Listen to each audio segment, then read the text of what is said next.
GST ഉദ്യോഗസ്ഥർ ചമഞ്ഞ് സംസ്ഥാനത്തിന്റെ വിവിധ ഭാഗങ്ങളിൽ നിന്നായി കോടിയിലേറെ രൂപ തട്ടിയ 3-അംഗ സംഘം പിടിയിൽ. കോഴഞ്ചേരി ബിജോ ഭവനിൽ ബിജോ മാത്യു, തിരുവനന്തപുരം ചെമ്പഴന്തി ജലജ ലൈനിൽ ശ്രീഹരി വീട്ടിൽ താമസിക്കുന്ന ഇമാനുവൽ RA, തിരുവനന്തപുരം ശ്രീമൂലം റോഡിൽ കൊടാക്കേരിൽ വീട്ടിൽ ഡെന്നീസ് ജേക്കബ് എന്നിവരാണ് പിടിയിലായത്.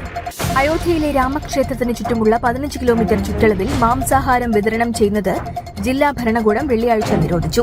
പഞ്ചകോശി പരിക്രമപാതയിൽ ഉൾപ്പെടുന്ന പ്രദേശങ്ങളിൽ ഓൺലൈൻ ഭക്ഷണ വിതരണ പ്ലാറ്റ്ഫോമുകൾ നോൺ വെജ് വിഭവങ്ങൾ എത്തിക്കുന്നതിനെക്കുറിച്ച് വ്യാപകമായ പരാതികൾ ഉയർന്നതിനെ തുടർന്നാണ് നടപടിയെന്ന് ഉദ്യോഗസ്ഥർ അറിയിച്ചു.